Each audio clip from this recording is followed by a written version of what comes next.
Becoming a cinematographer or director of photography doesn't happen overnight. It's a collection of years of work, failures, and successes. The amount of knowledge and resources in the world can seem overwhelming. But in this video, I'm going to sum up my experiences as a DP and give you 5 cinematography tips that have helped me in my career.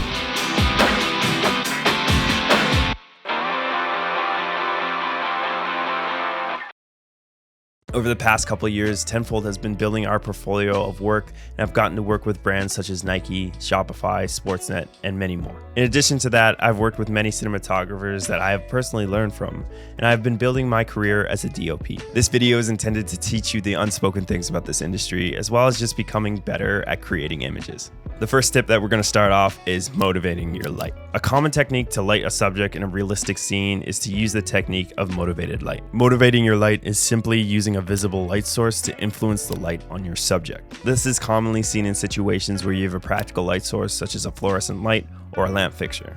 And the other situation is where you have a window in your scene. At this point, you have a motivating light source and you have a key light that matches that or is in the same direction of that. But what I see commonly people do is not necessarily wrong, but it looks off, is having a hair light that is not motivated. Sometimes you have to ask yourself, what is the intention of the scene I'm creating, and does the lighting setup make sense? Is a hair light needed? Sometimes we follow a typical 3-point lighting setup as that's what we are used to, but it's not always necessarily the best for each situation. In these examples, I have a hair light that is motivated from a practical light source. I always try to backlight my subjects so I can separate them, but once I do that, I like to sneak in a practical light source so it makes sense to me.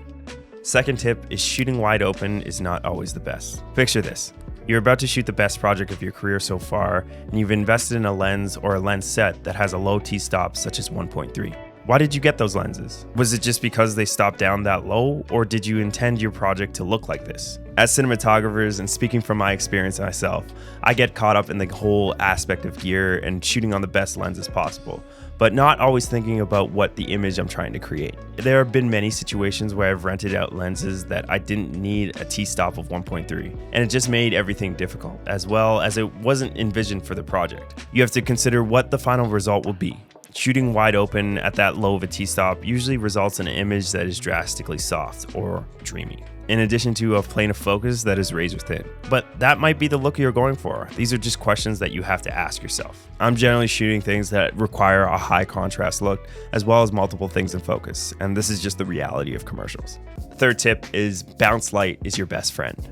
Typically, when lighting any scene where a soft look is required for the subject face, a soft light source is required. I found myself always shooting through multiple frames, fabrics, and putting multiple layers of diffusion on softboxes. But there is a simple lighting technique, which is bounce light, that can get you there quicker, which is light bounced off a white wall or a white solid. I typically aim my light at a bounce board or a wall and put a frame of diffusion in front of that, or just use the supplied light from that bounce source. Sometimes that adds a lot of spill to your room, which can work in your favor for increasing the general levels in the room, but sometimes it can work against you. And if that spill is a problem, simply use black material to flag that off, which leads into my next tip that black material is your best friend.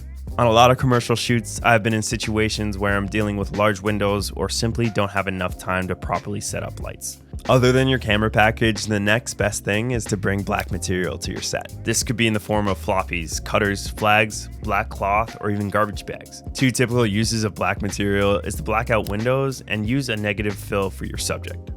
The best way to control light in a location is to use the material to shape and cut your light. For example, blocking out a window or white wall can decrease your ambient levels in a room, and adding a black solid next to your subject's face can add more contrast and visual interest. The last tip I'm going to be talking about is wrapping your light. Now, if you're a regular to the channel, you probably hear me use this term all the time, but it's not something that is technically correct or I've heard somewhere else, but it's a term that we use all the time. Essentially, wrapping your light is bringing your light across your subject. I commonly people using one source of light to light their subject, and this is something I am guilty of as well. In this example here, we're going to be looking at motivating your light as well as wrapping it. Here, if we just look at the scene by itself, it looks like the scene is entirely lit by your practical light sources. But in this case, there is the practical light sources, which is the ring, as well as a light sitting in the front. Now, if I didn't have this light in the front, this would be completely backlit as well as silhouetted, but you can see the small edge light that is going around her body. And if I bring this light around to the front, which we like to call wrapping, this gives you more interest and contrast to the face, as well as it gives you the light direction in terms of this motivated light sources that we always like to get.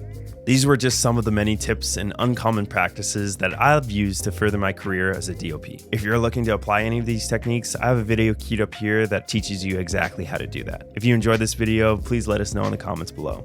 Thanks for watching, and I'll see you in the next video.